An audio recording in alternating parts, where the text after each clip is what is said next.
வணக்கம் அன்பு பட்டாம்பூச்சிங்களா. நான் உங்கள் ராஜலாரி ஜுவானத்தை. எல்லாரும் நல்லா இருக்கீங்களா? நாம் இன்னைக்கு கேட்க போகிற கதை எழுத்தாளர் கீதா சியாம் சுந்தர் அவர்களால் தொகுக்கப்பட்ட நம் தோழி நம் தோழன் அப்படிங்கிற புத்தகத்தில் இருந்து எழுத்தாளர் பிரகாஷ் அவர்கள் எழுதிய ஆகாஷின் குரல் அப்படிங்கிற கதையைத்தான் கேட்க போகிறோம். வாங்க கதைக்குள்ளே போகலாம். ஆகாஷ் அப்படின்னு ஒரு குட்டி பையன். அவனுக்கு ஆட்டிசம் இருந்துச்சு. அந்த பையன் இப்போ 3ஆம் வகுப்பு படிச்சிட்ருக்கான். வகுப்பறையில் எப்பயும் ஒரு மூலையில் உட்காந்து ஜன்னல் ஓரத்தில் தனியாக அமர்ந்திருப்பான். அவனுக்கு எழுதுறதுல இஷ்டமே இல்லை. மனசுக்குள்ளே பல வண்ண கனவுகளை கண்டுக்கிட்டே இருப்பான். நிறையா கற்பனைகளும் அவன் மனசுக்குள்ளே இருக்கும். அவன் கண்கள் எப்பயுமே ஜன்னலுக்கு வெளியே வானத்தில் மிதக்கிற மேகங்களையும் மரத்தில் இருக்கக்கூடிய பறவைகளையுமே பார்த்துட்ருக்கோம்.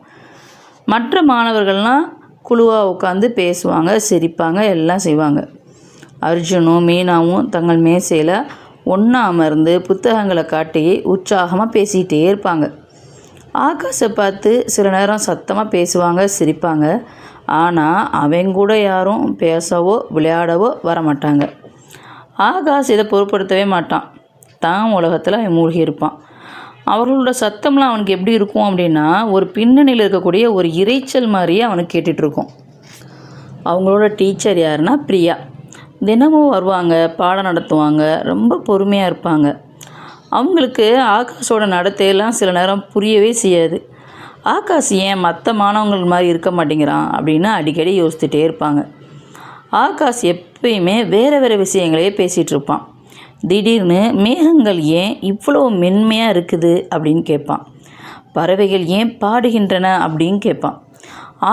ஆரம்பத்தில் பிரியா டீச்சருக்கு ரொம்ப குழப்பமாக இருந்துச்சு. ஆகாஷ் என்ன சொல்ல வர்றான்? நண்பர்களும் ஆசிரியரும் யோசிக்கிறாங்க. அவனோட கேள்விகள் எல்லாமே பாடத்துக்கு சம்மந்தம் இல்லாமல் இருந்துச்சு. ஒரு நாள் டீச்சர் பிரியா என்ன செஞ்சாங்க அப்படின்னா, ஆகாஷ் மட்டும் ஏன் இப்படி இருக்கான், நம்ம தினமும் அவன் கூட பேசி பார்க்கணும், அவன் என்ன சொல்கிறான் நம்ம தினமும் கேட்கணும் அப்படின்னு மனசுக்குள்ளேயே சொல்லிக்கிட்டாங்க. அவனோட தனி உலகத்தை புரிஞ்சுக்கிறணும் அப்படின்னு சொல்லி முயற்சி பண்ண ஆரம்பித்தாங்க. தினமும் பாடம் முடிஞ்ச பிறகு அவன் கூட உட்காந்து ஒரு 10 நிமிஷம் அவங்க தனியாக பேச ஆரம்பித்தாங்க. அவன் பேசுகிறத ரொம்ப பொறுமையாக கேட்டாங்க. ஆகாஷ் முதல்ல தயங்கி பேசினான். ஆனால் டீச்சர் பிரியா இருக்காங்கல்ல, அன்பான அணுகுமுறையில் அவங்ககிட்ட நம்பிக்கையை கொடுத்தாங்க. மெதுவாக என்ன செஞ்சான், பிரியா டீச்சரை அவன் புரிஞ்சு கொள்ள ஆரம்பிச்சிட்டான். ஆகாஷ் உலகை வேறு விதமாக பார்க்குறான் அப்படின்னு பிரியா டீச்சருக்கு புரிஞ்சு போச்சு. அவனோட ஒவ்வொரு கேள்வியும் ஒவ்வொரு கருத்தும் ஒரு தனித்துவமான கோணத்தில் இருந்ததை அவங்க புரிஞ்சுக்கிட்டாங்க. அவன் மனசில் ஒரு வண்ணமயமான ஓவியத்தை போல் இருந்துச்சு. ஆகாஷ் இப்போ கதை சொல்ல தொடங்கிட்டான். சில சமயம் வானத்தை பற்றி, சில சமயம் பறவைகளை பற்றி, சில சமயம் வீட்டில் இருக்கவங்களையும் பற்றி, சில சமயம் மாயாஜாலம் மாதிரி கதை சொல்ல ஆரம்பித்தான். அவன் வார்த்தைகள்லாம் மாயாஜாலம் மாதிரி இருந்துச்சு அப்படின்னு சொல்கிறாங்க. அவனோட குரல் மென்மையாகவும் கற்பனை நிறைந்ததாகவும் இருந்துச்சான். அங்கே பிரியா டீச்சருக்கு ரொம்ப ஆச்சரியமாக இருந்துச்சு. இந்த குழந்தைக்கு எவ்வளோ கற்பனை வளம் இருக்குது அப்படின்னு சொல்லி ஆச்சரியப்படுறாங்க. ஆகாஷோட கதைகள்லாம் புதிய உலகத்துக்கு அவங்கள கூப்பிட்டு போச்சு. ஒவ்வொரு கதையும் ஒவ்வொரு புதிய சாகசமாக இருந்துச்சு. ஆகாஷ் கதை சொல்லும்போது வகுப்பில் உள்ள மற்ற மாணவர்கள்லாம் ரொம்ப சந்தோஷமாக சிரித்தாங்க.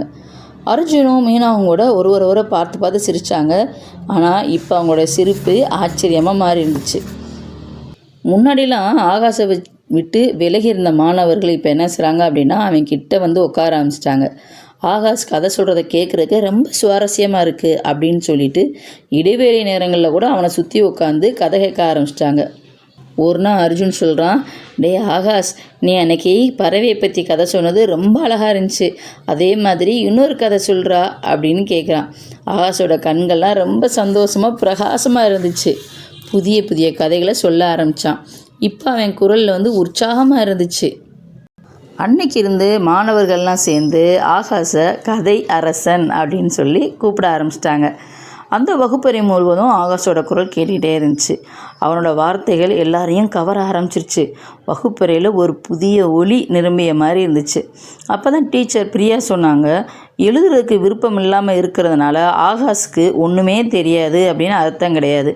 அவனோட குரலில் தான் அவனோட வலிமை இருக்குது. நாம் கவனமாக கேட்டால் அவன்கிட்ட இருந்து பலவற்றை நம்ம தெரிஞ்சு கொள்ளலாம் அப்படின்னு சொல்லி டீச்சர் சொல்கிறாங்க. மாணவர்கள் எல்லாருமே தலையசைச்சு அதை ஏற்றுக்கிட்டாங்க. ஆகாஷ்க்கு ரொம்ப பெருமையாக இருந்துச்சு. ஒவ்வொருவருக்கும் ஒவ்வொரு தனித்தன்மை இருக்கும் அப்படின்றத மாணவர்கள்லாம் புரிஞ்சுக்கிட்டாங்க. வகுப்பறை முன்னாடி மாதிரி இல்லை, இப்போ எல்லாருமே மாறிட்டாங்க. இடைவெளி நேரத்தில் கூட ஆகாஷ் கூட விளையாட தொடங்கிட்டாங்க. ஒரு காலத்தில் தனியாக இருந்த ஆகாஷ் இப்போ எல்லாரும் நேசிக்கிற மாதிரி ஒரு நண்பன் ஆயிட்டான். ஆகாஷ் முகத்தில் இப்போ ஒரே புன்னகை தான்.